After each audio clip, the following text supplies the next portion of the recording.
Go.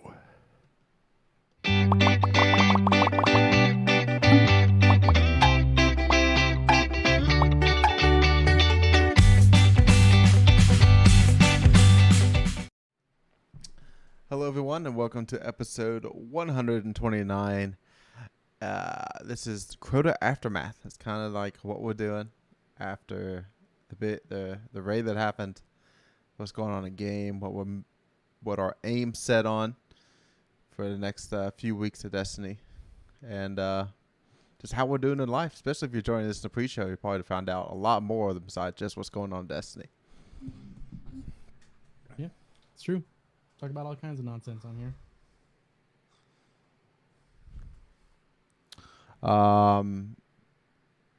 Yeah, so hopefully it's cooling down where you live. It's been in the 90s here for a while, and I think we're going to be in the 70s here in the Midwest for the next few days, at least. Football weather, baby. Yep.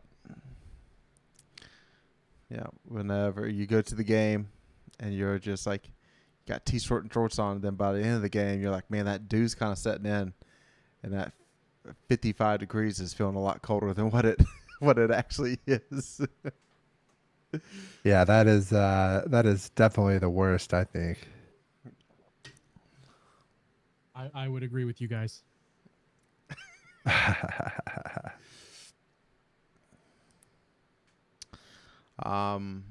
We did do Fantasy League with a lot of the people that's like in our clan and like kind of adjacent to the podcast. So, I mean, at times we'll have stories with that coming up this next season. Sure. If Chad chooses to play. I mean, Hey, he drafted, didn't he? yeah. I don't think my sound. I don't know if my sound is coming through the Twitch. My brain was functioning on a higher level last week than it is currently. It's crazy how those weeks work.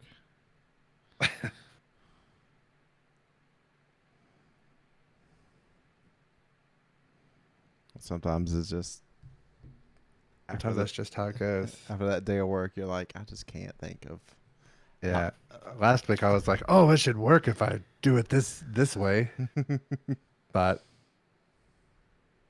based upon what I'm seeing, on like the little hopper here, it's not looking good. Not looking good. Did you like make a scene just for doing that? I did, and I didn't adjust anything on it either. Okay. Is the weird part. So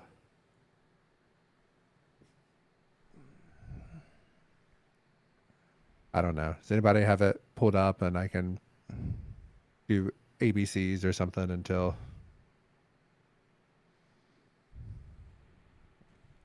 All right. So just yeah, Crota was fun. Had a good time. Really enjoyed it. I bet I have It was a to. blast from the past. Nice that it was actually something difficult. I'm I sure think I nobody have would have to expected do. it to be the hardest raid in a long time. Isn't that the truth? Yeah. I think I remember how I did it. I think I have to take this off my headphones, and now whenever I talk, I think it comes through.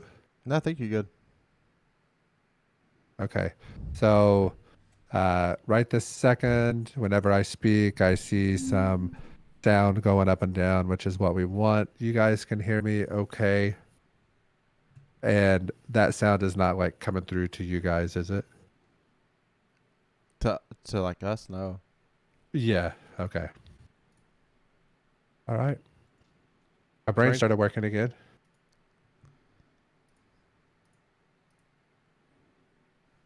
Shoot. I'm not supposed to do that.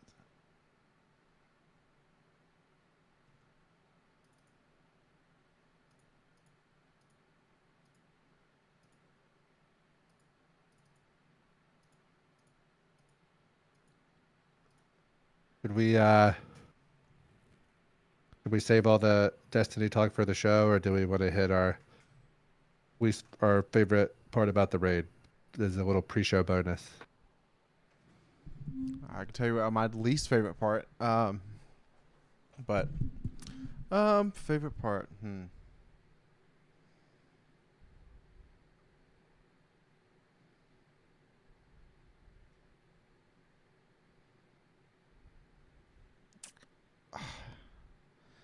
I guess it's just like the Crota scene, right, where he like spawns and the shape forms behind him.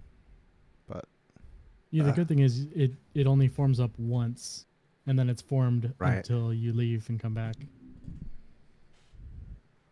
Yeah, that would have got old, for sure. Yep. Because in D1 you had to watch it every time, but in D2 it forms once, and then you're the arches, and then you're fine for the rest of the time.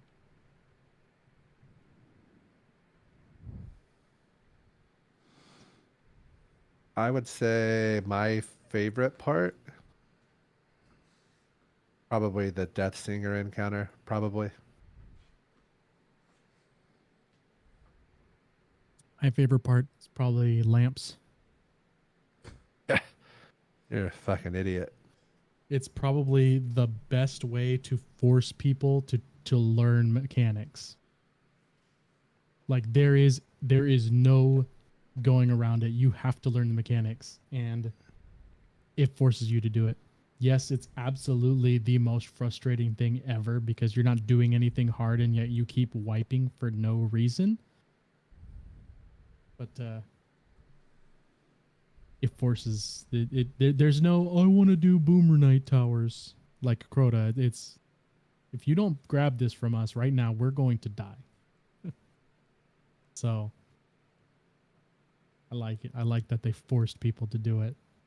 Hopefully it's not too bad in like 3 weeks. No, it's yeah. Or if they made it to where, like, if I'm holding it and I put it in like the pedestal to like preserve it, if it let me stay enlightened after that, I would be okay with. That would make it. That would be like That would say my that would have to be if you're already maxed out when you deposit it. yeah, like my chalice is full. I preserve it. I become Because enlightened. because then you can get an enlightenment while also banking. Gotcha.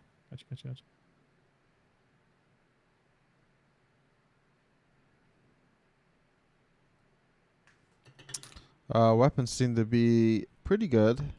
I've seen somebody actually like mowing down my Crucible lobby with a sword logic reconstruction auto rifle. Really? Yeah. Like you get like a 25% buff for like 10 seconds whenever you get a kill with it. And then you don't have to reload, you just keep moving.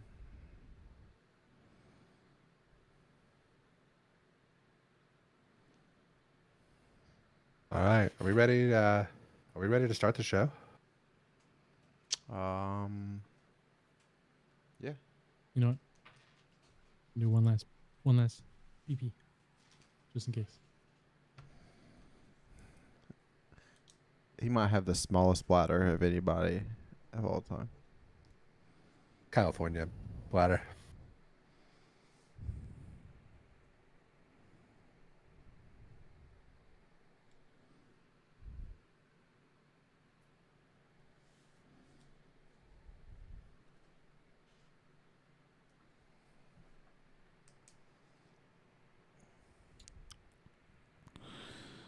Oh.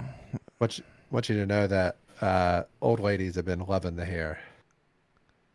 Oh. Absolutely. Yeah. Mad compliments. And I'm like, and I always say, this is the dumbest haircut I've ever had. And I've got more compliments on it than any nice haircut I've ever had. Are you sure it's not one of them? It's like, oh, nice hair. It's like, wow. That No, really like they bring it surprises me. up. They'll be like, I really want to tell you, I really like your hair. Mhm. A lot of people would be jealous with the amount of hair that you have. And I said, yeah, I got a friend Jared that's super jealous. Yeah. Of all the hair that I have. Yep.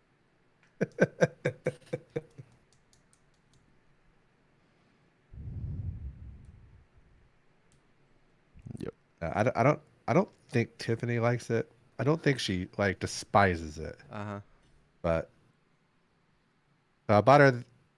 I mean, not that like I buy her things. Like if she wants something, she buys it herself. But for like Mother's Day or Christmas or some event where she receives a gift, she wanted like this like hair dryer called like a Dyson Air Wrap or something like that. It's like $500 or so. And I was like, go ahead and order it. You know, like this is coming up. It's fine, not a big deal. So she did. And now I've been getting to use it. That thing is sweet.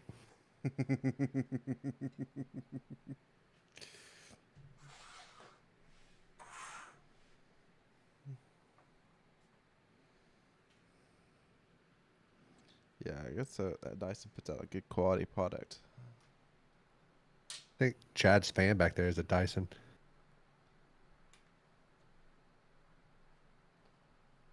Chad, what kind of fan do you have back there? Oh, it's Dyson.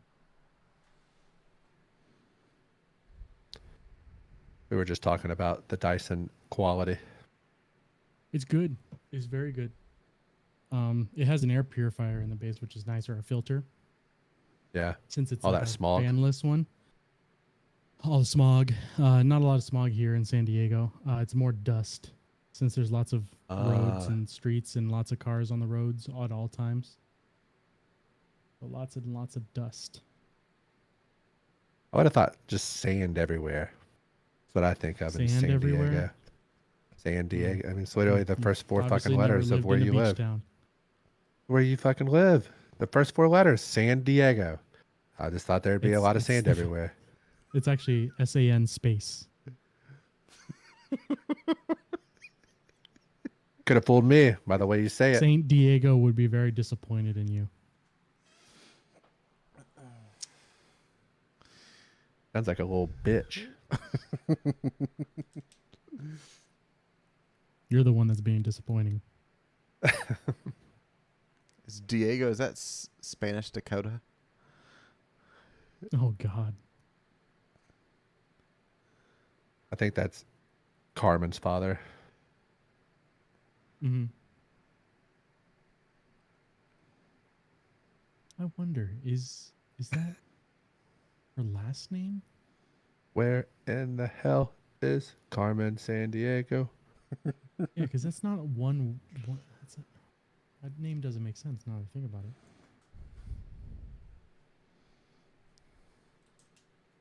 All right, we're ready. Diego is Spanish for James.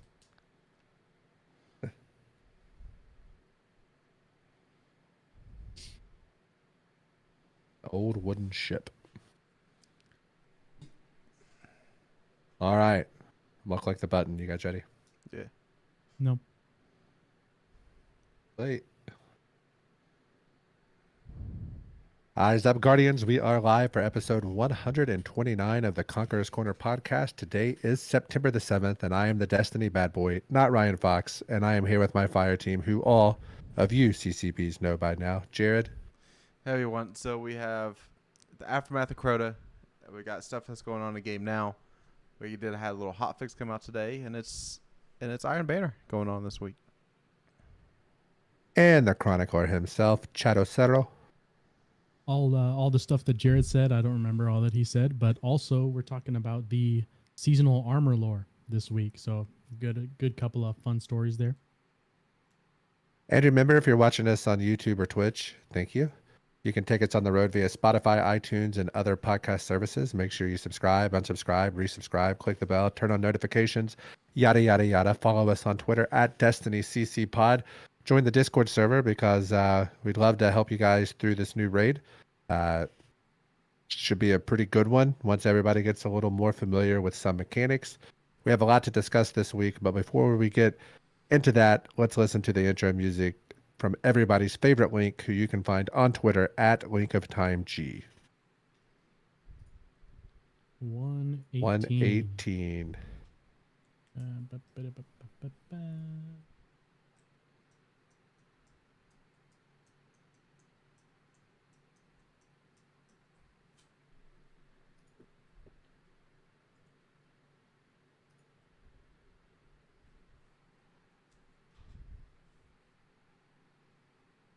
Everybody have squiggles again. Yeah. Squigs. All right, starting it.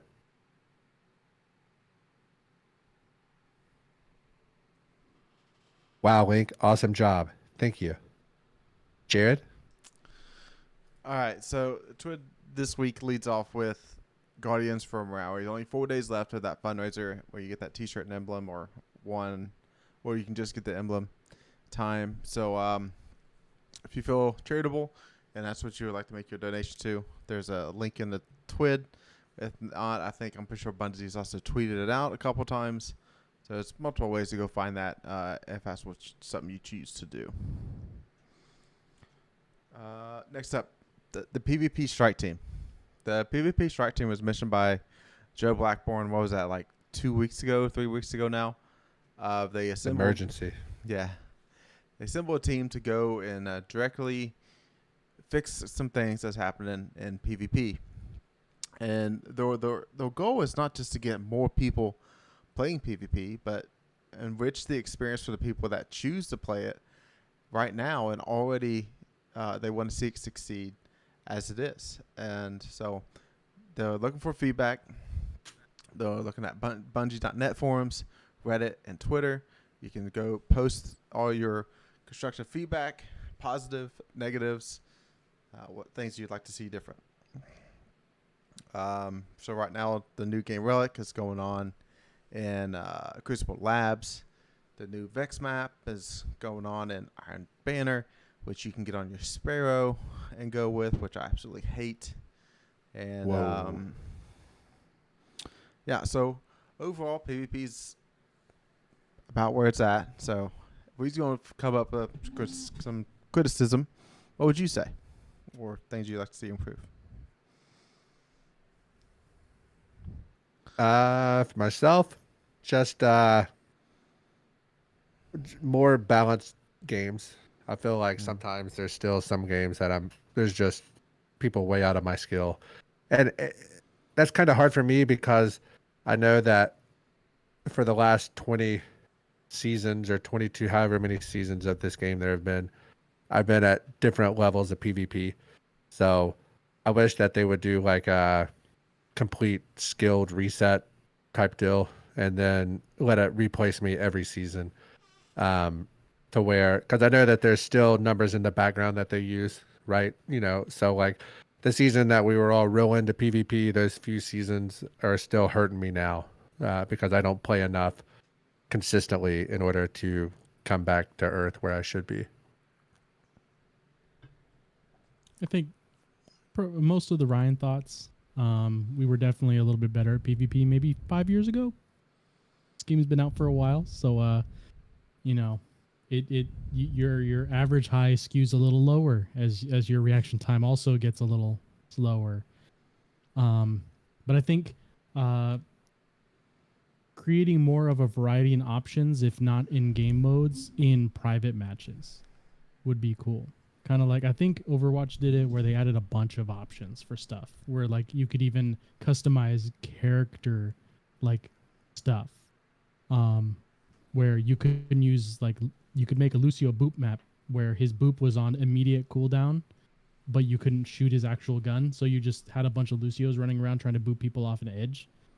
But if you could just make stuff like that, that way you could like have a clan night where you're like, all right, everybody, we're doing only melees, and melees are on infinite cooldown. So you just have a bunch of like hammer throwing titans just running around, not having to pick anything up, just like chucking hammers or throwing knives, and just being able to mess with cooldowns, up and down, supers individually for like a clan night would be a lot of fun for PvP.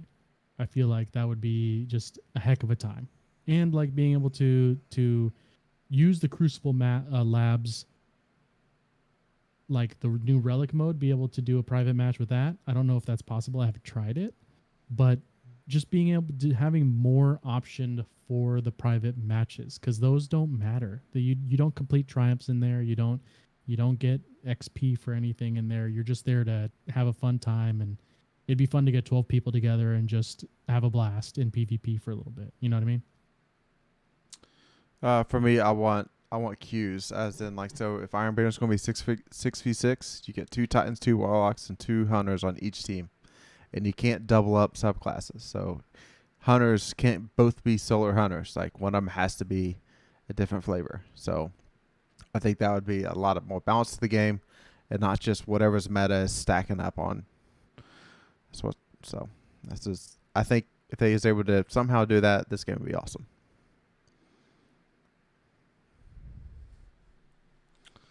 All right, new Witchwool armor set. So this is the armor set that Joe Blackburn mentioned. That was originally going to be in Eververse, but it's now going to be earnable in like Vanguard, Crucible, and Gambit. I think I was hearing Chad saying he got one to drop in one of his games, or he completed. Yeah, class item. Did it drop from Iron Banner, or did that drop from something else? I was playing Iron Banner and I got it at the end. I don't know if it was because I also completed the challenge, so it might have been a pinnacle drop. But there's so many things it could have been. But I got it at the end of my last match, or my most recent match. So it was the class item with the bones. Yeah, bones. I kind of I think they're ripping off combining a few different armor sets that they put out in the past, and the bone set from back like the first or second Halloween event really comes to mind for the way the yellow stands out on this new armor set. So I'll probably end up unlocking some of those. I think the Titan looks the best, to be honest. That Titan helmet with the chest piece is pretty great. You throw on those. Warlock looks very reused, I thought. It just looks like if you were to say, like, if you asked AI to make a Warlock, like if you fed every Warlock armor set into AI and said create a Warlock armor set, it would look like that. I feel like you can only do robes so many different ways, and you're just out. All right. Show us the tessellation clip. So this tessellation is the pre-order exotic fusion rifle that you got for pre-ordering Final Shape plus the annual pass edition. And it takes on the flavor of whatever your subclass is, and that goes in the energy slot. So next week's TWID, they're going to put together a compilation video of stuff that people submit to Destiny 2 Moment of the Week. So this is your chance to get that new emblem if you want it. And just to put out some cool shots that you do with it. This is a pretty solid weapon, but I don't think it's meta-defining as of right now. But how is Bungie dumb enough to do this whenever it's literally now the meme is going to be it's a pay-to-win emblem? Like, you have to pay $100 to unlock the gun, and then that's who they're going to give the emblem to, the new emblem. Like, give me a break. Like, how does somebody at that table not be like, are we sure this is the best idea? Yes, the marketing was like, absolutely yes. Get more people to buy the gun and the annual pass so they can try to get Moment of the Week. Here's my thoughts. As someone who obviously pre-ordered, because I'm going to play this game no matter what. Jared, did you have that same thought as Ryan did about this? No. Exactly. I didn't know. I didn't even think about that until you just said it. And if I was at the table, if we were at the table of Bungie and someone said this idea, I'm like, yeah, that's a cool idea for like a moment, like a moment of the week. And then you said, but you're targeting just the people that are giving us money, right? And someone on the internet can notice that and say that you're doing it on purpose. I would have been like, that's a bad idea. But like, I would have more been like, hey, like, we want to see if you guys can do something weird with this gun. If you have it, like, here's one that we saw that we thought was cool, and make it like a moment, like a video of the week for that week. And then people start putting out videos. I saw one where a guy like was doing testing and they wiped out an entire enemy team in a private Crucible match with one shot. And I was like, that is unreal. That's crazy. That's pretty funny. Yeah. Like, I mean, they all like grouped up and he used the grenade shot to one shot a guy and then it blew up and killed everybody else. That's not going to happen really, but Cloud Strike kills can do stuff. So it's going to happen here and there. But yeah, no, I didn't even think about it the Ryan way until Ryan said it. And I was like, ooh, could be an issue. Like, this is how it works, guys. Like, if you go to a baseball game and you pay more money to be down next to the infield, you have more of a chance to get a foul ball and you get something. Or you get the nosebleeds and never get a foul ball. That's how it works. All right, you can't win the lottery if you don't play. I disavow Jared in case anybody comes at us. Bring it on. I'm on. Let's get something Disavow. moving on the X. We need some. All press is good press, Ryan.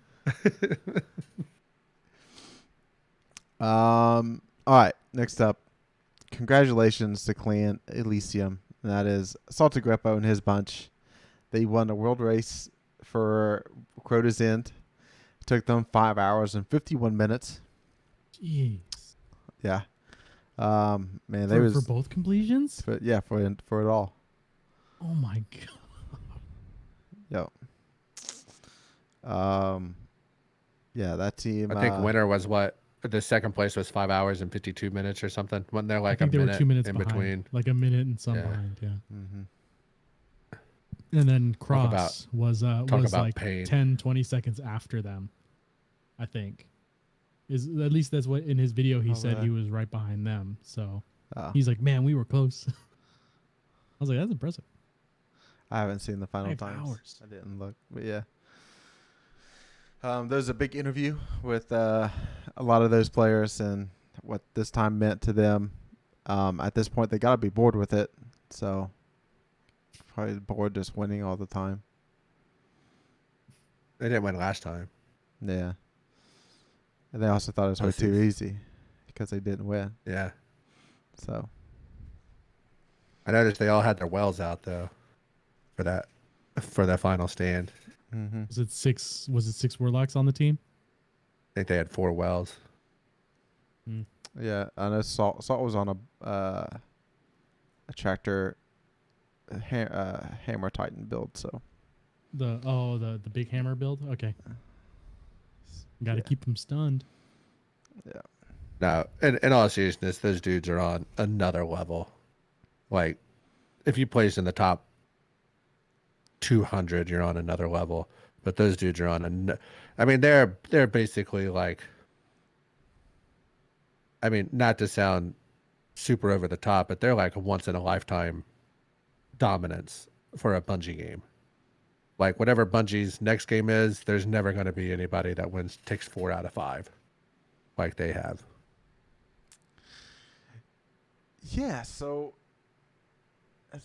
when you say it like that, like who else? I guess in fighting games, there's some runs of like the same person always winning tournaments. I know that happened for a while, but I guess in like Call of Duty and Overwatch and CS:GO, there's always new teams winning those each year. Yeah, I mean, I'm like it's. I mean, they're at like Joey Chestnut levels of American, or not even all American, but just dominance in general. You know, so it's pretty crazy stuff. All right, so I think this is the time we're actually going to talk about our time and Crota's experience of contest mode and what it took for us. Starting out, we didn't get started until Friday night around 9 o'clock. We just wait till everybody gets home from work, gets dinner, and then try to put in a few hours at night.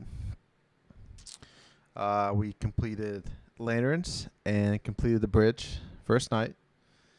I think we was like 4.5 hours in, took a break. Yep. Then we took on Ute, took her down in a little more than 2 hours. I think it was like 3 hours. 3 hours. Okay. We were like 7 hours in, and we're at Crota.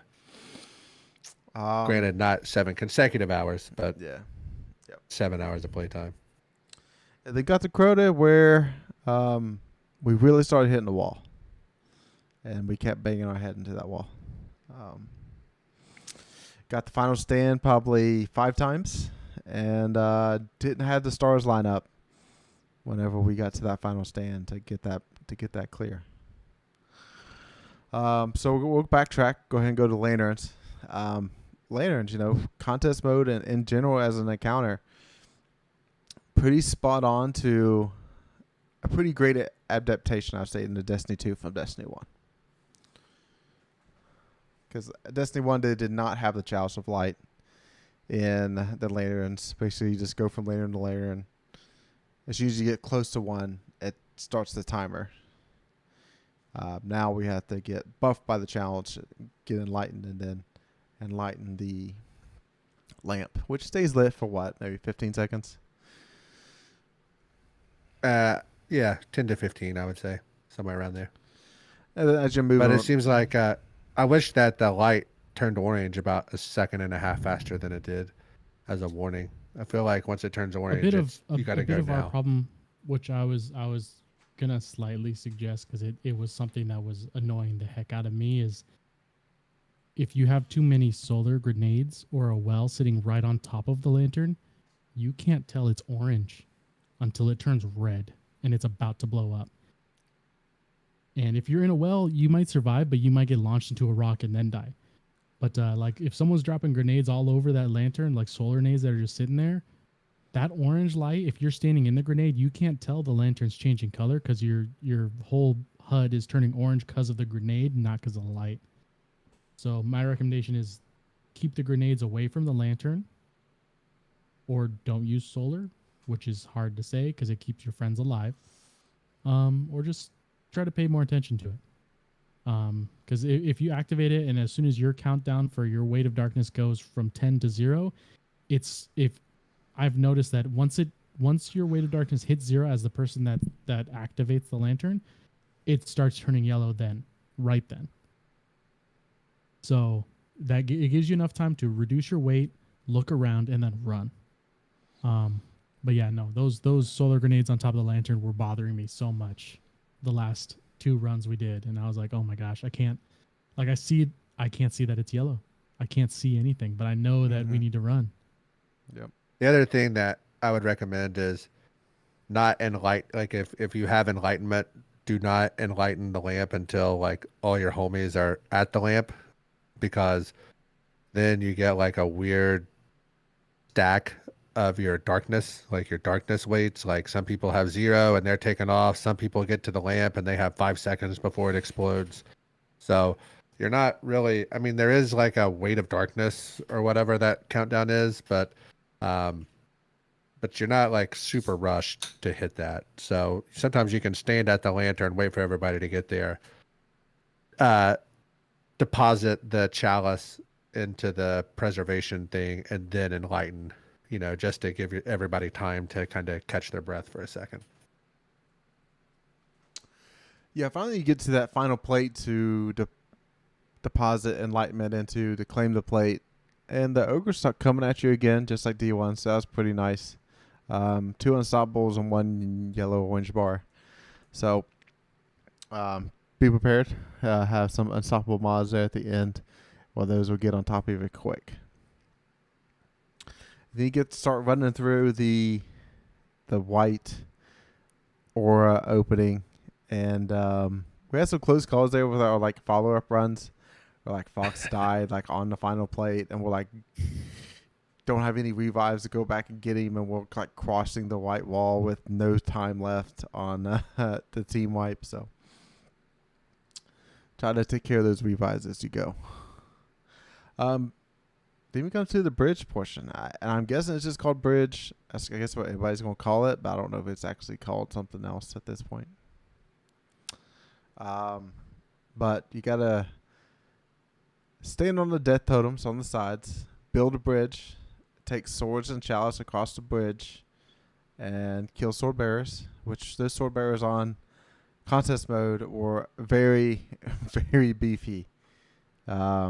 Constantly you had the throw healing grenades at the people that was attacking the sword bearers, and throw down wells to help them out too. Like as like in that big opening area where they're kind of fighting them.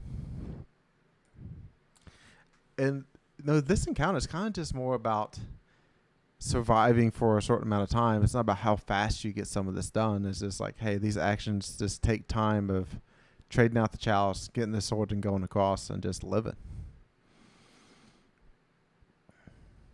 Yeah, as the hardest part is probably like the first person across and the last person across. Just because if you're the last person, you're trying to kill that last sword bearer in order to go across, and doing that by yourself. And there's usually at least two barriers out, plus all the acolytes and thrall and all that stuff. So that can be a bit unfun. It's not too bad now, but I know Chad did it in our challenge run. I think he was the last one across. So I'm sure that I was trying to fire across the map to try to help him out. But yeah, you probably want to keep your person best at staying alive should probably be your last person across. I would recommend. It was horrific. I was the last one there. I guess they trusted me quite a bit. But I basically ran into a corner and hid behind a rock and shot at everything possible that could get to me. And then once it cleared up on their side, they were able to start sniping for me. And by that time, the sword bearer had actually walked over to my side. And I threw some hammers at some acolytes that were running up onto me, got myself some restoration, ran over to the sword bearer, booped him, and then just hammered him to death and booped anybody that got close so they weren't able to attack me. Grabbed the sword and ran for my life. But I was hiding, man. I was hiding, bonking as much as I needed to in order to get restoration and stay alive. And then ran across the first second I had because it was getting real hairy, man. But I knew that the minute that Ryan was actually starting to shoot across and he told me he was helping out, I peeked and then I saw the sword bearer there. I was like, okay, cool. Okay, I think I can do it. But yeah, it definitely it in contest it gets really difficult the less and less guys you have. On non-contest, you can kind of back up to the stairs and just poke at ads from there, or find a safe spot and just have all three of the guys that are on the beginning side just kill stuff from a distance. You don't need to be on plates anymore. Huddle up and keep each other safe while your guys are grabbing sword one at a time and running across. And we don't know if this is a mechanic, but if you don't sword kill the guardians at the end, or the gatekeepers, we believe that the totems do not deactivate. But we haven't tested that yet. Yeah. So what Chad's meaning there? You can boop and blind the those bearers, and Gatekeepers. You're right. Yeah, gatekeepers, and just push them off the ledge. So if you're not going for flawless, Like literally just run into them and push them off the edge. Yep. Thinking back, it even happened once where I think if we kept Chad unenlightened, and then I came back across the bridge, he took it from me, then I got enlightened, and he could clear out ads. He would have the chalice, and then I would got the sword, and then come back across as for the last person. So probably an easier way we could have done it for contests, looking back now, but hey, we got it done. It moved on. Then you get to this little hallway before you get to the boss room, to where kind of it's like back in D1 where you got to go get to the end of the room very fast to save it, to where you can open the chest. Xenophage is really good here. That you can one-shot those shriekers. And it's not about getting in the doorway. It's about depositing the chalice before the door closes. The door timer doesn't really start until you kill the second shrieker, but if you take too much time, eventually it will just start closing anyways. So that brings you to the boss room and Ute, and it's time to kill some wizards, and you get to kill a lot of them. Yes. The big problem here is like finding out where those wizards are, because there's 7 possible rooms they can be in, and if it's not a wizard, it's going to be a shrieker. So the good thing about shriekers, they appear differently on your radar. If a shrieker's above you, there'll be like a red circle with a triangle pointing up, and if they're below you, it's a triangle pointing down. So that's one way to look and find out. And the other way is Wishender, which I think that's what we end up doing for day 1. Yeah, so basically, once again, you're passing the chalice around, you're getting people enlightened, because the 7 rooms that the wizards can appear in have like a green barrier that prevents you from going in. You can only enter through that green barrier if you are enlightened. So the first wave, you have 3 wizards that are spread across those 7 rooms. So you need to take 3 enlightened people to go to those rooms. And once they kill the 3 wizards, it starts a dark liturgy, I believe, is the debuff that starts. It's like a 45-second timer. That is essentially your damage time that you have. We surprisingly, like damage-wise, we were okay in this raid. I think it's just kind of a pretty easy damage meta right now. So we were able to deal some damage and got through that. And then assuming you don't kill, you're still going to be passing that chalice around again. This time there's going to be 4 wizards across the 7 rooms. And the boss, Ear-Ute, the boss has like gates that you have to get to in order for the dark liturgy to stop. So not only does damage stop at the end of 45 seconds, but if you don't take like 35% of the damage or whatever that number is, you'll still wipe at the end of that. So you kind of have a limited time to do damage. So you want to make sure that everybody basically gets their wizard to the point of being able to be finished and then finish at the same time. So just to maximize that damage time. We did rockets with a divinity, and I had like a slug to help do damage once I was out of rockets. Heavy ammo wasn't much of a thing. There's a lot of stuff to finish.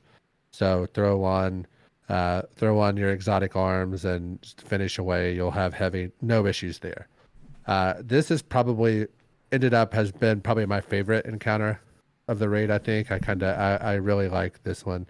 I like it much more than it was in Destiny 1. And you have to be, everybody is doing something. You have to have like a somewhat good time, like on your kills to maximize damage. And I don't feel like the damage gates are free. You kind of have to be able to do a little bit of damage to get to that. Yeah, you definitely had the best changes for sure, because it was an actual encounter. In D1, this entire raid was soloable, but Ear-Ute was not a non-issue in as a solo. Crota was the only thing that was difficult, because you had to deal with Oversoul and you had to grab the sword and you had to make sure you stayed alive long enough to be able to actually do something. But Ear-Ute was just a nice palate cleanser until you got there. So actually making it a real raid encounter, I remember seeing some posts on Reddit that stated that Ear-Ute in contest was a wall that a lot of people weren't able to get over. And it's not even damage-wise, but again, like I said, mechanics.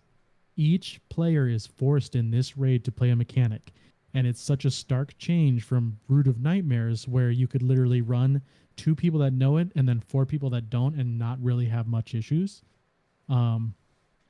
But in this raid, you have to know it. You have to keep an eye on timers. Even if you know the mechanics, you have to sit there and wait. Like, even people like us that have played a lot and know we need to pay attention, all of a sudden we'll hear Ryan timer, and oh, dang it, just go pick it up. And it happens to all of us because it's tough. There's lots of stuff on the screen, and basically at 50%, once it gets to 50%, I have an eye on it the whole time, waiting if I remember. If it hits 50% and I haven't looked at anything or said anything, I'm forgetting it. But because of that, Ear-Ute got really hard in contest because you had to do 3 rounds, and third round, you had to kill 5 wizards, which meant 5 people had to rotate the chalice. So either you rotated it during damage and didn't use the expunges, or you passed the chalice around and everybody had to go find a wizard and kill it. But people were forced to do it and then run back. And like Ryan for damage, I was doing a slug, and I believe I was doing slug, sunshot, and the rocket from the last dungeon. I had a envious Bait and bait and switch. So I was able to go slug, sunshot, and then just 4 rockets off the rip. Just bang, bang, bang, bang, bang. And then loaded a rocket, slug, hand cannon, rocket, reload, slug, hand cannon. And that was just kind of my cycle there. I don't think I switched to Warlock yet. I think I switched to it during Crota. So I was doing solar hammers, but I was using them to kill wizards fast because I was usually the last guy to go get the wizard, so that I could just run in, kill it, and then run out while everybody else was waiting to get the finisher down. Now, part of the mechanic was that once either you hit a timer of too long and the effigy starts, or you kill 1 wizard and then you got 45 seconds to do damage. In non-contest, what we do is we usually get the first, if there's 3 wizards, we get the first 2 to finishable, and then the people that are in there with them just hide. They just hide behind the pillar until it's time. And then the third guy gets them to finish, calls it out, and then everyone finishes and runs for the plate. Once that happens, drop a well, hit that divinity, and everybody goes to town. Obviously, we're still doing rockets. I don't know if there's been lots of damage testing done yet, but I mean, it was a good strat then, and it still works now. We can get an easy 2-phase on it with the same strat. So that's what we've been doing, and it's working out fine. But it's definitely, if you got guys that are still iffy on the mechanics for the enlightenment, the bridge kind of narrows it down. But if they still need help, we're kind of force them to do it. Force them to be like, hey, you're going to get the first wizard. So pick up the chalice and let us know what's going on. That way everyone's ready for Crota, because Crota gets real hairy if people don't know what to do. Is there like a unified call out structure yet on those rooms? I haven't even looked, to be honest. I haven't even touched Destiny Monday or Tuesday, or Tuesday or Wednesday. I know you're gonna dislike me very much, Ryan, but I think Shifty got it. Did he? Okay. I think he got it. Yeah. That's fine. I mean, but I'll have to look, because I think the 2 videos that I saw that were like raid guide for Crota all used the same numbers. So I was like, well, because I agreed with you in what made sense to me as well. Because like midnight starts directly in the middle, and then it starts going. But I mean, we also read left to right, so yeah. I did see. So like I seen left 1 and 2, R1 and 2, and spawn 1, 2, 3, and then that's so much more complicated though. Yeah, I understand.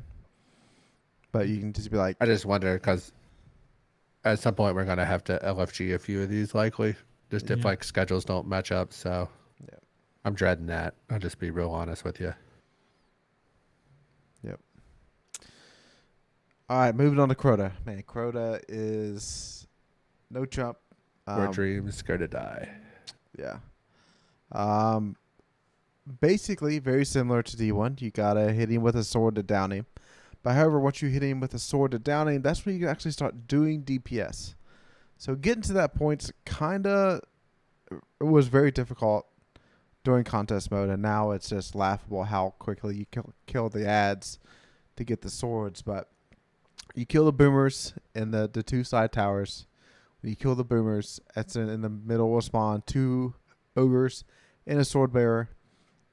Take out the sword bearer to get the sword. Of course, you got to be enlightened to get the sword. So you're changing out that chalice buff in certain pools of light, where it's like Crota's It's like Crota's gaze or Crota's presence debuff. This makes it where you can Yeah. really trade it out in certain places. So sometimes you got to really cross a good portion of that map. And Crota's gaze, his gaze is on you and just melting you. Or there's a wizard, or there's a boomer. It's very easy to die. I imagine this in master mode is going to be very difficult. And I imagine those orgs is going to be unstoppable orgs that spawn out there in the middle. Yep. So our strat was to get 3 swords to make sure we do enough damage to Crota to get him down. If 2 people would have to be absolute perfect with a sword during the contest to down Crota. And there's a few times we pulled that off, but we never really could do that consistently. And then we just went to town with swords, mainly Lament. I definitely seen some more sword DPS videos pop up, where some adaptive frame swords are now the meta, and Bequest is like the best sword, especially when you get it procced with Surrounded. Now looking back, definitely wish I would have pulled out that Bequest, and I knew that. I knew it has more impact. I knew it has Surrounded. Just didn't do it. Just sucks. Yeah. But dude, it doesn't. It wasn't like the issue was more of just like we just couldn't survive Final Stand. Yeah. Like we needed 4 warlocks, and we didn't have 4 people to be warlocks, and we probably needed 5 warlocks. Truth be told, and then that way, like one did it for until like he went into Final Stand, and then we had 4 wells to go after that, and we just didn't have it. But it is what it is. Yeah. All right, and then of course, like if you completed contest mode, you would have got Necrochasm. We did not get that, so we're definitely working our way through it, trying to get that Necrochasm, because it looks to be pretty good, and the loot looks to be good too. So these next few weeks we'll be getting into the weapons of the season in the raid. I think Bungie kind of stepped it up a bit here with some of these weapons and new perks. I think Sword Logic is going to be pretty dang good in certain scenarios. So we're going to get our hands on some of the weapons and going to break them down for you in the weeks to come. But which weapon are you looking to craft first? The machine gun.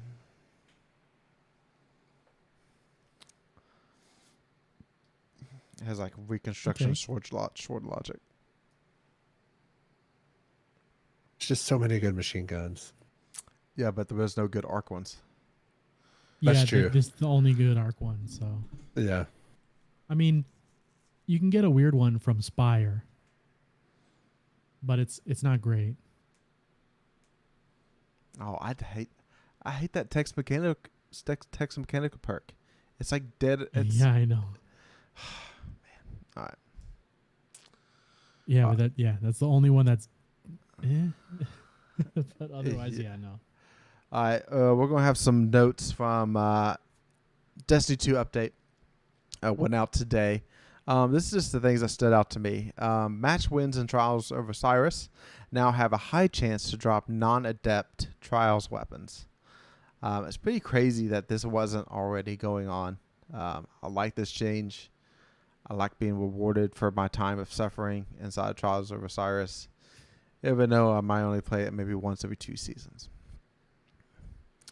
Weapons and accessories. Disabled weapon crafting progression from base difficulty campaign mission completion. So just weapons now gain more levels if you do campaign missions.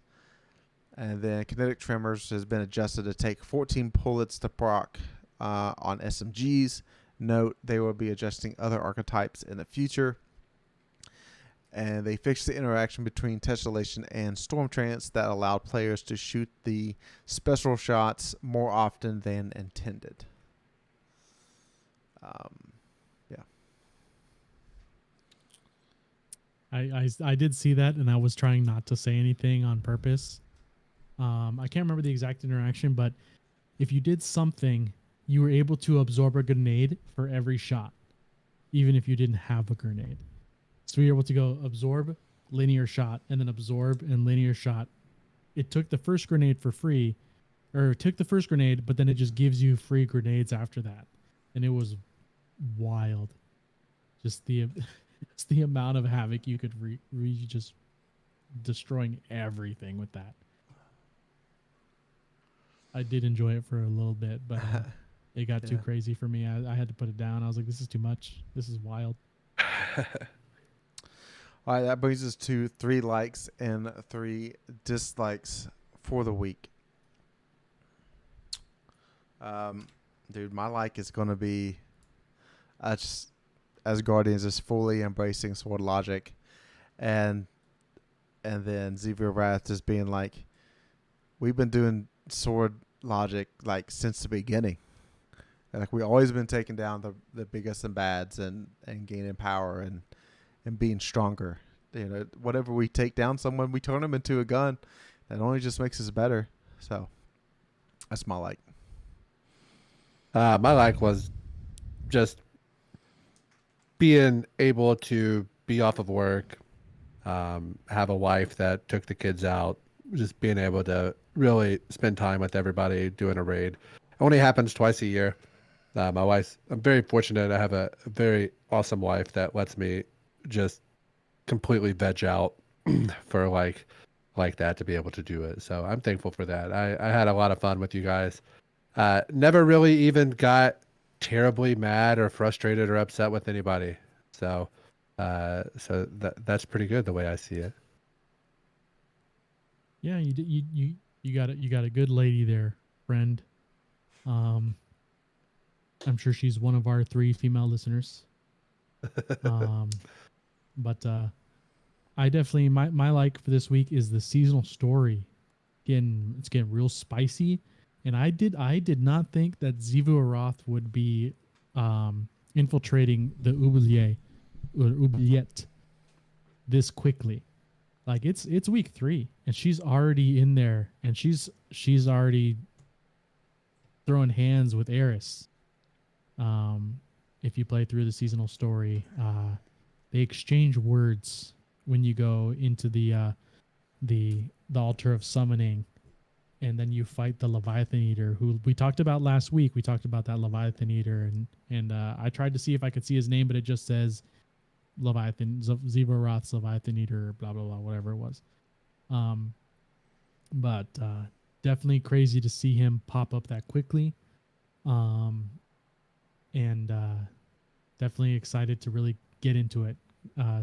Story's getting spicier quickly, so I hope it doesn't fizzle out too fast. My dislike for the week is that my raid RNG seems to be extending to all the raids. Still no armor at all. I think my hunter has 1 piece and has gotten multiple of the same weapon over and over again, and I'm like, that's cool. It's 1 week, so we'll see what happens this week. But I'm excited to keep it going, because there's no way statistically something needs to happen, and I will be amazed if it doesn't. Are you done? Huh? Are you done complaining about getting weapon drops all the time? They're not good, and they're not red borders. So, All right. My dislike is that a lamp encounter.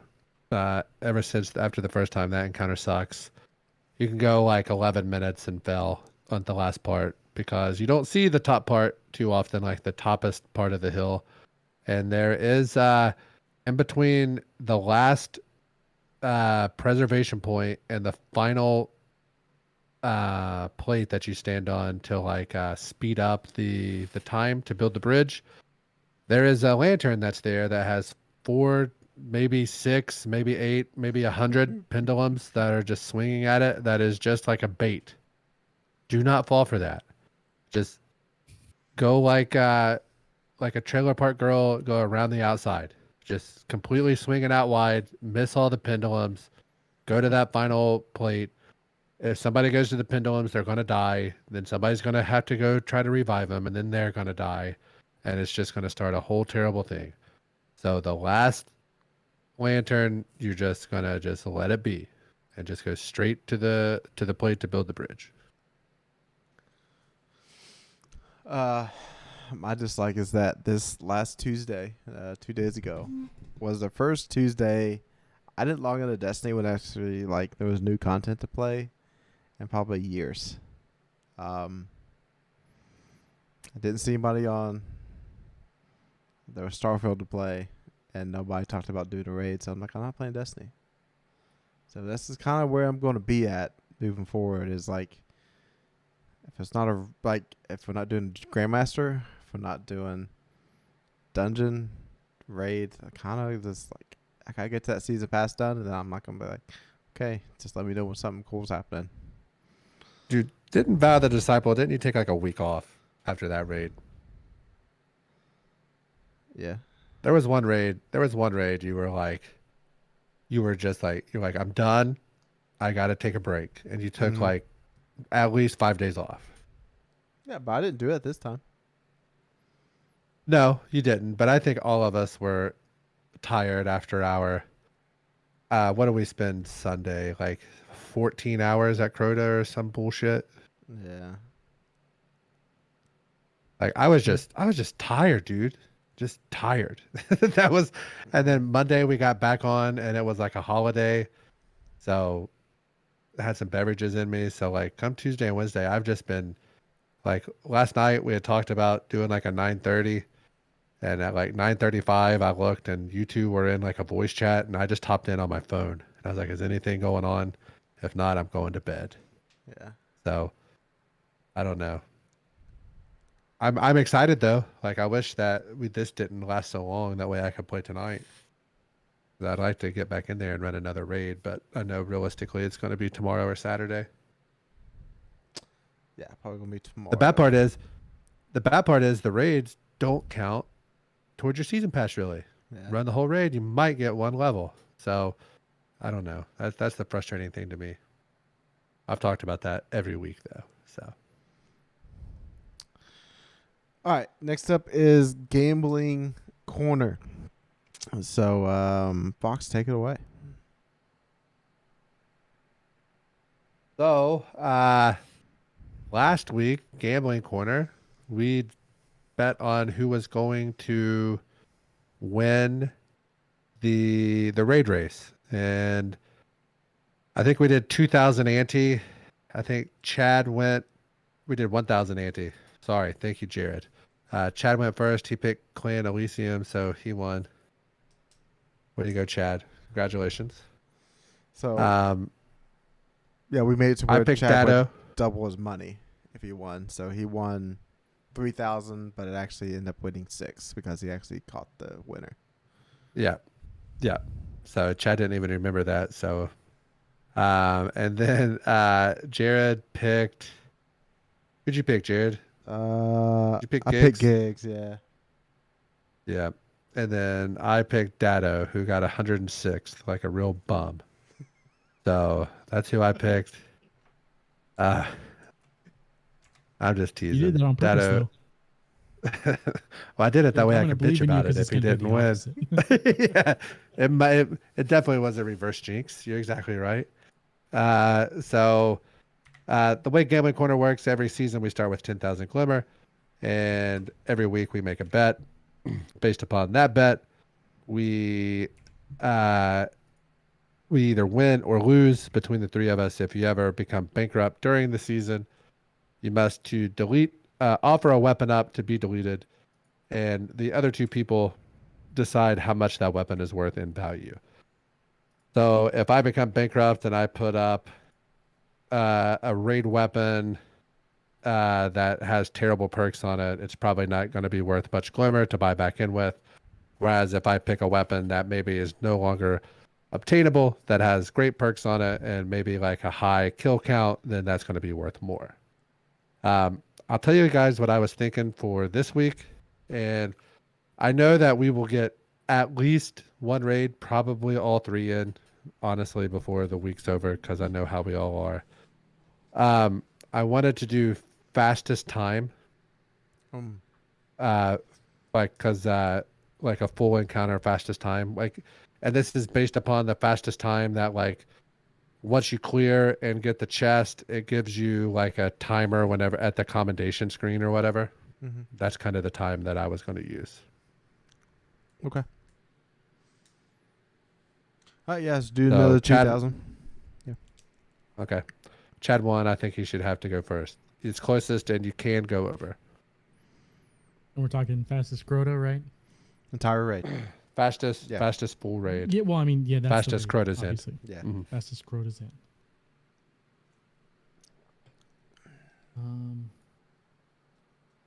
Here.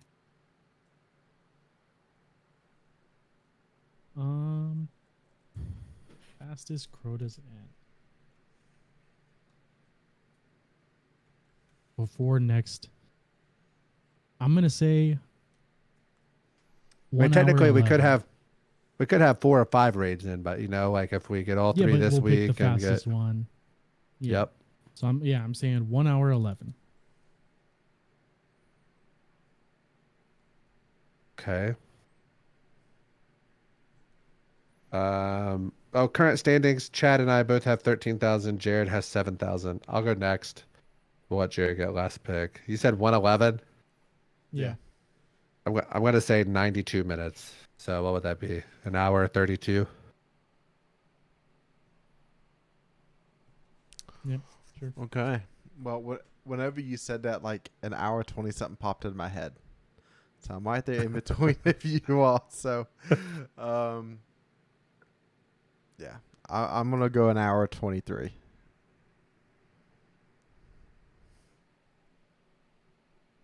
All right.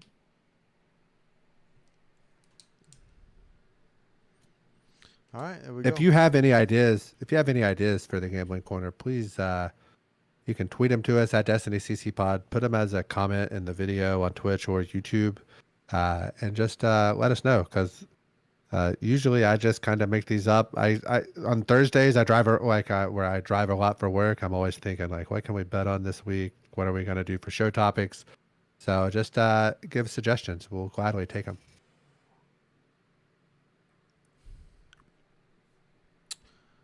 All right. That takes us to the lore. Chat, what's going on?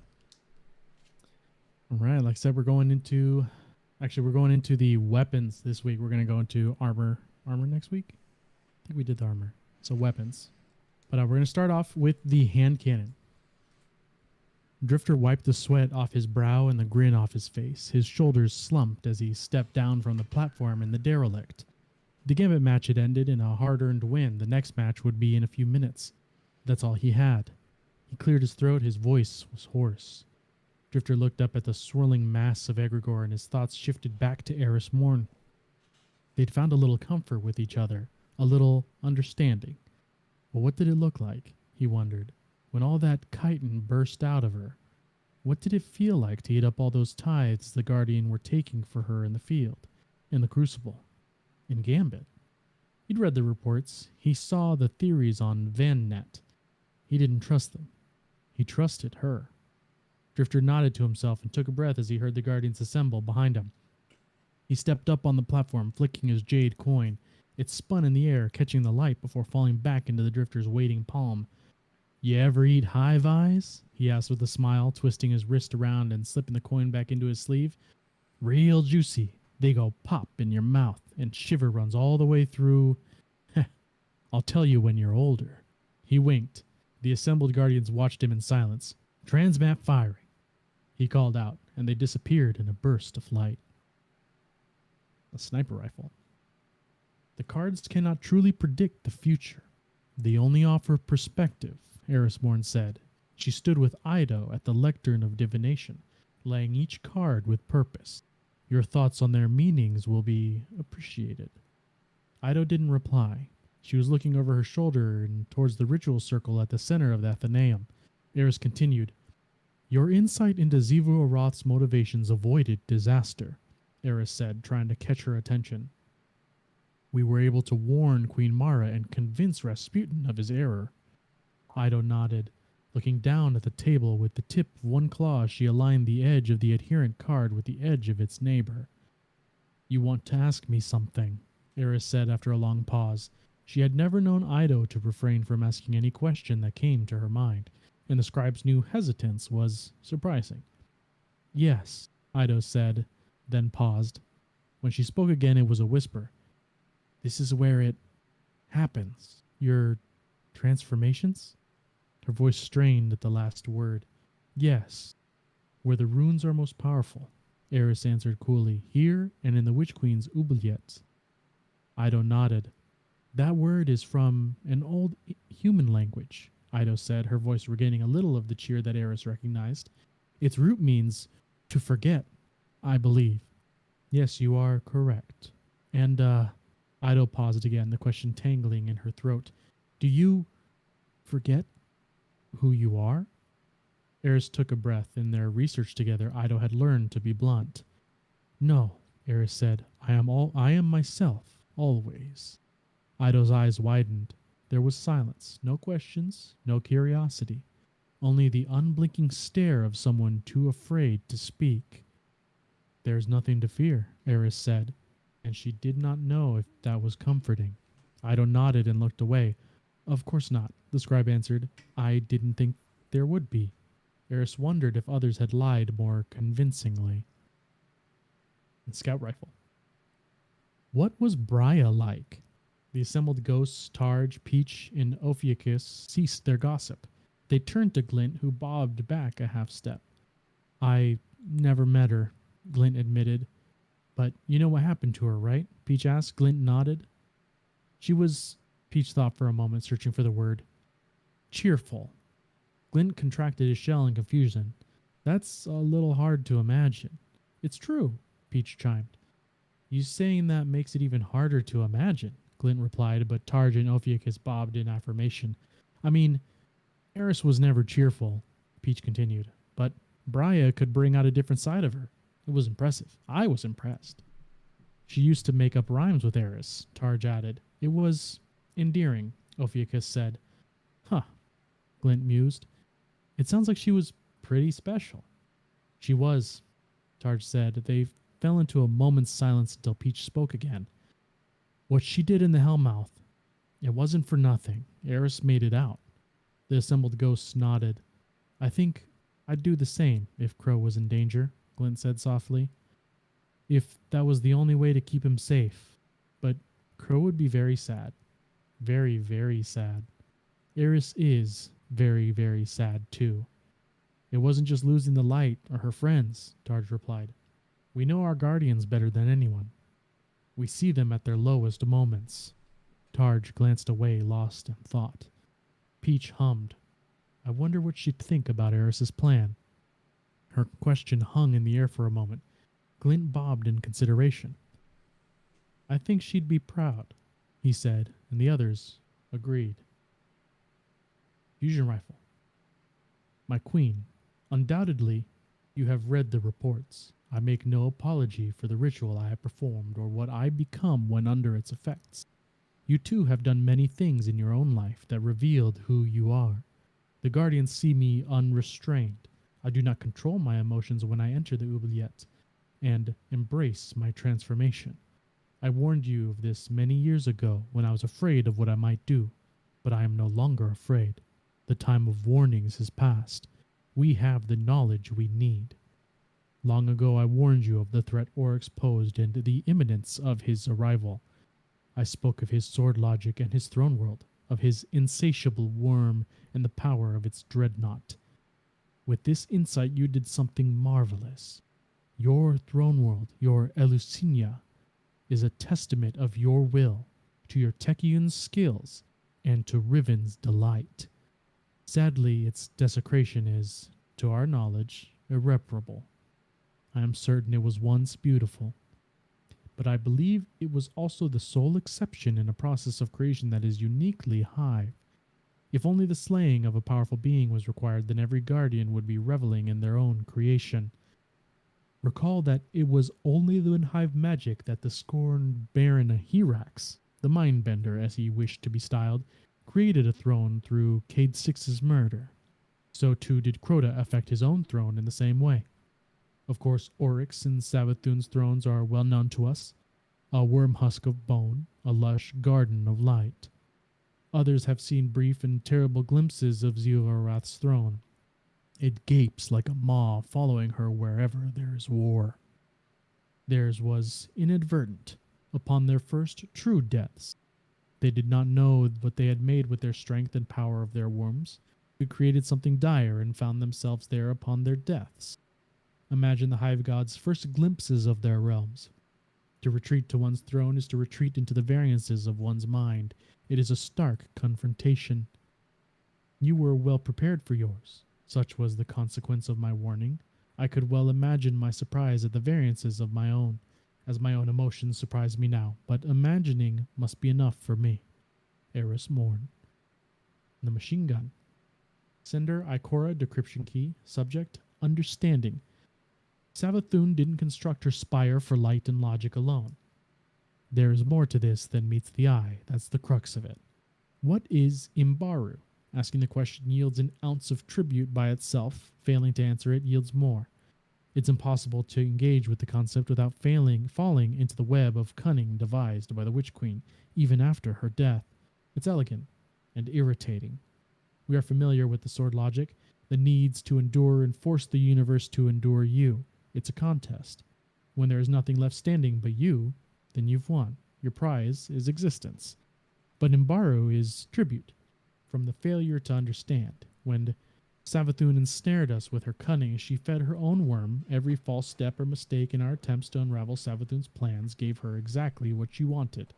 Whenever someone believed a lie or doubted a truth, she became that much more powerful. We might think we know what we're doing here, but in many ways I doubt we do. There will be ripples from Eris's actions. We can't predict what waves she'll make. Message ends. Rocket launcher. Ido of House Light, scribe log Epsilon 2-12A. I have received a gift from Eris Morn. It is a collection of hive tomes on the nature of their runes and their rituals that they compose. I delved into the tomes immediately. They were very useful once. I was able to decipher her notes, neaten the pages, and remove her blank bookmarks, which I hope were not placed there for some purpose. I could not find a pattern in their insertion when they had arrows pointing to underlined passages. At this point in my studies, I believe I have some insight into the way these runes affect their magic. As Eris has explained to me, each rune is a logogram that encompasses many and at times contradictory meanings. Curiously, some denote the particular light energy is used by guardians and predate the acquisition of the light by Savathun's brood. The style employed in inscribing the runes is unique to their practitioner. For instance, the runes that Eris writes follow concentric circles, while Savathun composes long tangential strings of runes. Runes also adorn many hive weapons in long columns. I understand that Eris is now devising a ritual that requires the composition and empowerment of many hive runes. I must remember to wish her luck. Now, hearing about Eris's ghost being cheerful was definitely not something I expected. And my belief that the Drifter's all about the hiviness is been fortified a bit. But it's definitely going to be weird. See what happens in the rest of this season. Hearing more about ghosts, talking about other ghosts is obviously I'd like to hear more about that. More about Eris's ghost or other people's ghosts that we are no longer around us and stuff like that. That'd be neat. There's got to be like the ghosts have to be like a gossipy bunch. You know what I mean? Like you think if there was like a ghost communication network that they're able to communicate with each other, like they're able to put themselves into like a matrix where they all meet up and are able to communicate, like when our guardian's asleep or something, you know, they're able to come together. That would be like an interesting, like ghosts being like, oh, well, you think that's cool? Listen to what my guy did. He did this, and it's like your guy's an idiot. My guy was trying to run through the maze and jumped right in the hole, and I had to bring him back. You know what I mean? Like I think that would be And I cool. heard his buddies telling him there was a hole behind that rock. Watch out for that pendulum. This jackass just kept running and got drilled by it. Yeah. I even made fun of him by saying Guardian down to the rest of his team. Guardian down again. That's gotta be, they gotta make that like a really rare voice line Yeah. where like it's like a Oh, that 1 in would like be- 200 deaths. Dude, Just- like Yeah, but Guardian down again. like if you're like you have to be at it, you have to have like greater than like 10 wipes at one encounter, and like even then it has like a touch of malice drop rate or something, you know. Yeah. So all right, I think that takes us onto the mailbag. Question 1: what are you going to take with you to the next raid race that you learned from this one? So I will say I was proud of us for being willing to take breaks. That was an issue for us before. We probably could have used another 1 or 2 maybe during Crota, but like Crota wasn't really. Once we got to the execution part, it was just like we just couldn't be final stand. It was like getting to damage phase and then getting to the second damage phase consistently and then getting to final stand, and it was just a lot you had to juggle.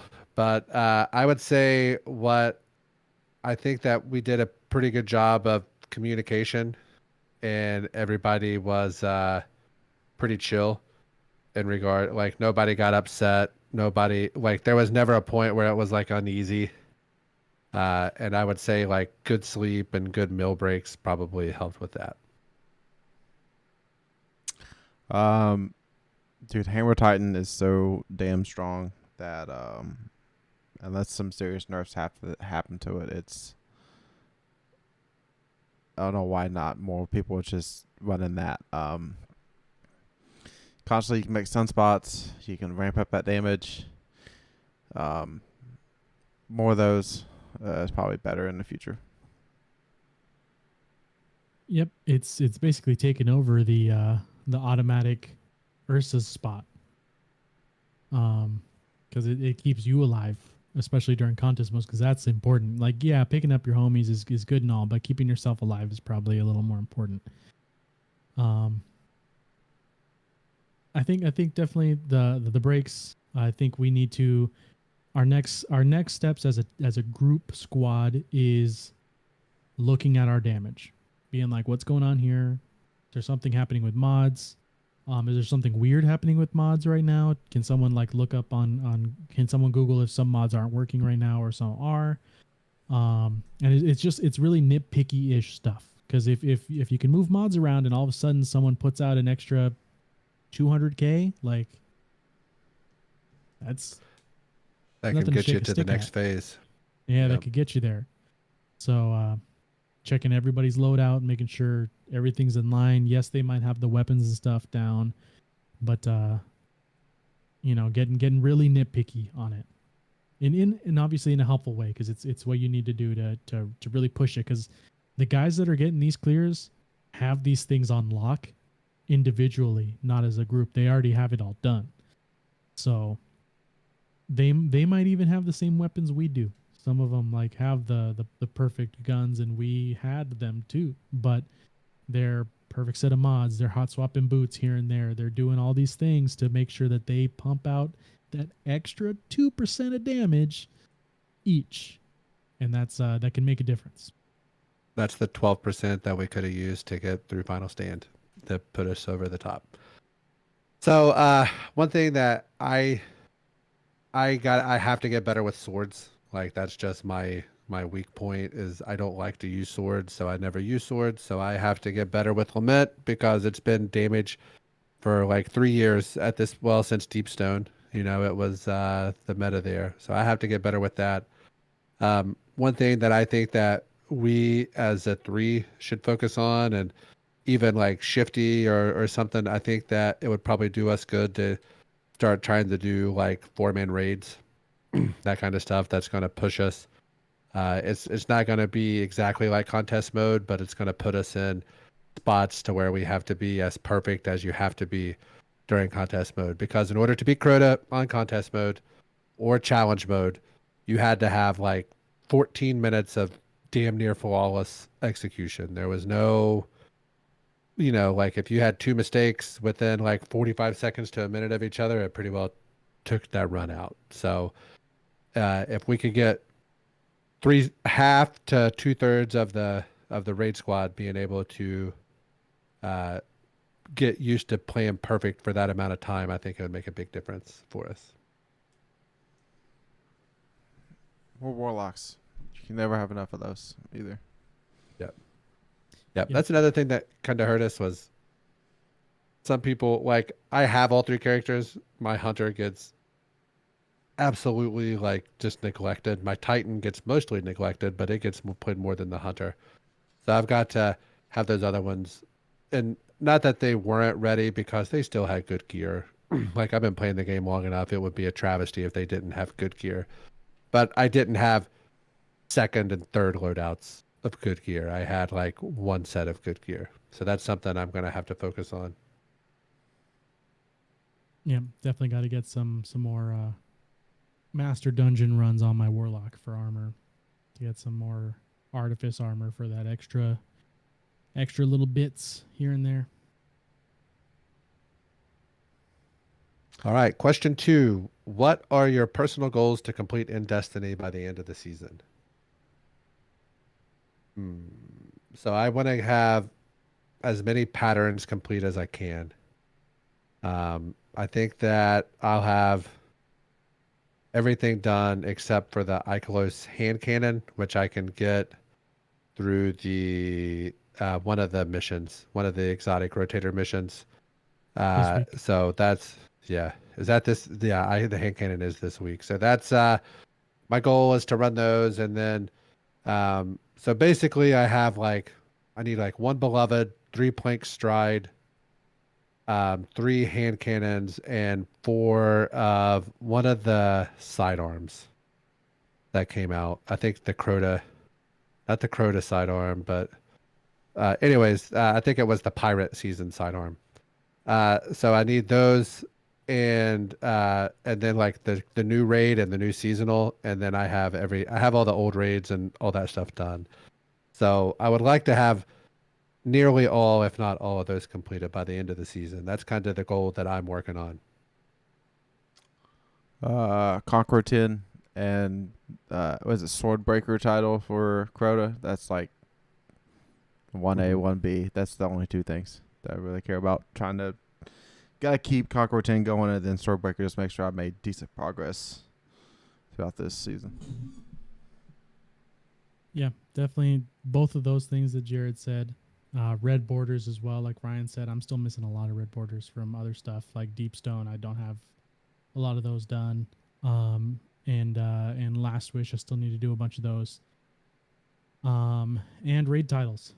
I need to get a couple of those done, which means I need to run Root of Nightmares because I don't have armor.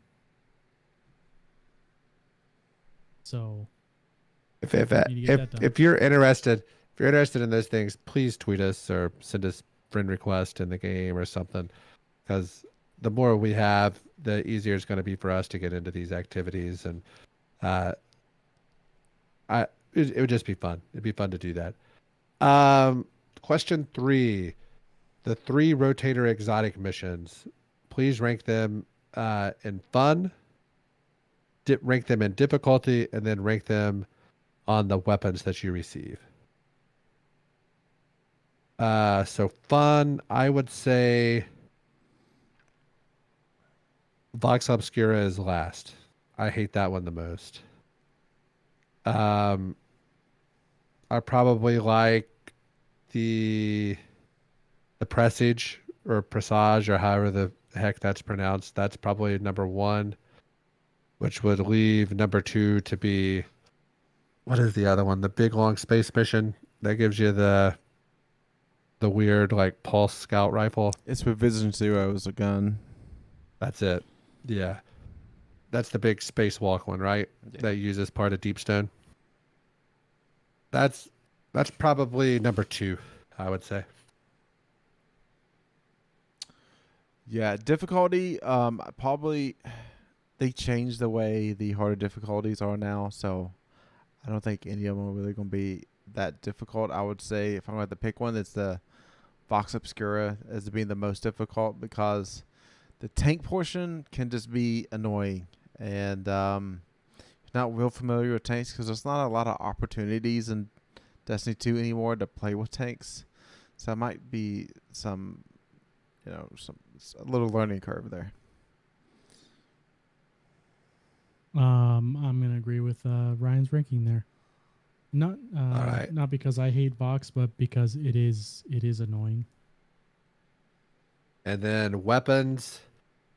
Huh. So the 3 weapons that you have the grenade launcher, the pulse rifle, and the scout rifle. So I'd probably go grenade launcher, scout rifle, pulse rifle. Would probably be the way I would rank those. I hear you. Unfortunately, that grenade launcher is it gets encompassed by it's just an exotic that what's that the one from Vow the Disciple that I just forgot. It's the arc one. Arc grenade launcher. Oh, It just does oh my God. everything that you need to do. Forbearance. Yep. Over top of it. So I would say with Vision Zero because of the anti-barrier that's built into it and you can get sniper bullets with it. So if you get a season that's like really shitty anti-barrier for like column 1, like this season's bows and auto rifles. So with Vision Zero might come out in a GM. So I'd say with Vision Zero is number 1. So you have Dead Messenger, Revision Zero, and Dead Man's Tell. Yeah, Are the names of those? Dead Man's Tell has been nerfed so much in PvP. It's tough. I agree with Jared. All right. Question 4. Favorite food, favorite beverage, favorite television program to watch while eating and drinking your favorite food and beverage. Is the food just going to be like a chain food? I mean, I guess it would be like pizza, tacos, Oh, chicken okay. wings. Okay, yeah. Okay. Yeah, it's definitely pizza. Pizza's number 1. That would be my top 3, by the way. Pizza, tacos, and chicken wings. yeah. I just don't know. Yeah. I don't know. I don't know which of the 3 it would be. Yeah, you could get a Okay. a Chipotle chicken taco pizza, and then oh wait, there you go. Beverage, All 3 in 1. yeah. Bow, bow, bow, bow. If I'm gonna go like a soft drink, it would have to be like L8, which is like a ginger ale that's like locally like from Kentucky. But like if I'm drinking alcohol, it's probably just gonna be beer with pizza at that point. Just give me light beer. And TV program, I mean, The Office is always like my go-to. Just throw it on, especially the super fan episodes. They're so good. Oof. I think we all have almost the same top 3, at least me and Ryan. Except I would exchange chicken wings with burgers. I didn't grow up with chicken wings very much, but burgers were a really easy, like, my dad's in charge of food, burgers it is, kind of deal. So, but I would do tacos, a Mexican Coke, and I don't know, man. I'm feeling Mexican, so maybe La Madrastra. It's a telenovela from back in the day, but they remade it, so there's a new one.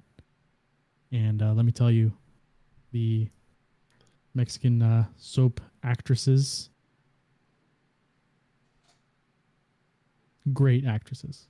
Just the acting all around is wonderful. Yeah, real smart. Just super smart. So pizza, taco, chicken wings is going to be what day you ask me. Favorite beverage is going to be an ice cold beer. Probably these are very different things, but either a Bud Light or a Coors Light or an IPA. It just depends on if I'm going to be drinking like 12 to 20 beers or like 6 to 8 beers. That's kind of where we are with that. I was always more of a Coors Light guy before, but now that everybody hates Bud Light, I have started to enjoy those Bud Lights, especially with some limes put in them. And favorite television program, it's got to be basketball or football. So some sort of sport, not so much baseball. If that doesn't count, if sports doesn't count, favorite television program would probably be I've been real into Seinfeld for a while, so that would probably be, since Jared said The Office, I'll say Seinfeld. Question 5. Are there any other games set to be released this year that you're looking forward to? This is a hard one. I don't really know. Like, I know I'm going to play I know what Starfield. Jared's answer. Yeah. I know that I'm going to be playing at least one, if not two more Final Fantasies before the year's over. I think the next one I'm going to play is going to be Final Fantasy 6. So, but I probably won't play Call of Duty unless there's another Warzone or something coming out that people seem to get into. I know there's not a Halo coming out. I'm not much into Forza. I don't have a PlayStation to be able to play the new Spider-Man or any of that. So, I still haven't played Spider-Man Miles Morales, which, depending upon how things are looking, that might be like a Steam purchase that I have coming up, depending upon like Steam sales and things, because I'm not paying more than $30 for it. So if it doesn't ever get below 30, I'm not going to play it. Red Dead 2, I'm waiting for that to get below 20. So those are kind of the numbers I'm waiting on in order to pick those up to play them, because at this point I've waited this long. I can wait another 6 months for it to get below 20, because at that point it's not a big commitment if I don't finish it. Yeah, I'm just trying to look at Steam here at their upcoming sales, like releases, and like it's it's NBA 2K24, and like a bunch of cartoon anime games.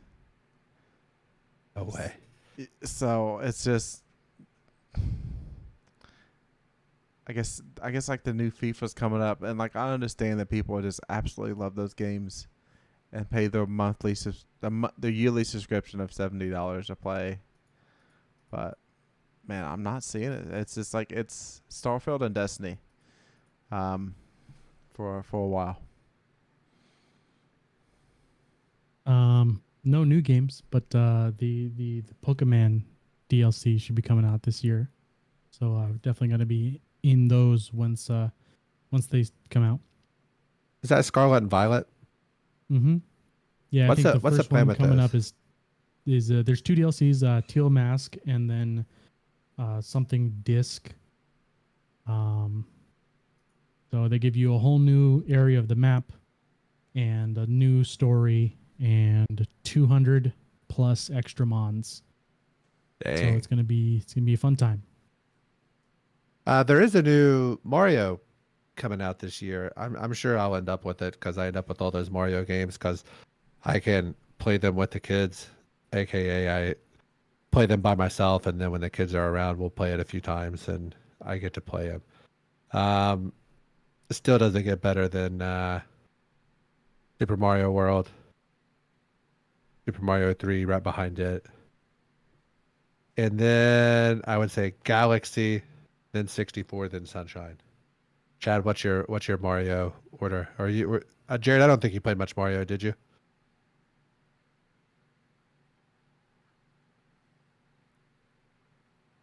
Do you have a ranking, Chad? I would say Sunshine's definitely up there. Sunshine and Galaxy are right in the same place. I Okay. wasn't as good at video games when Sunshine came out, so there's a lot of it that I got too frustrated to keep doing.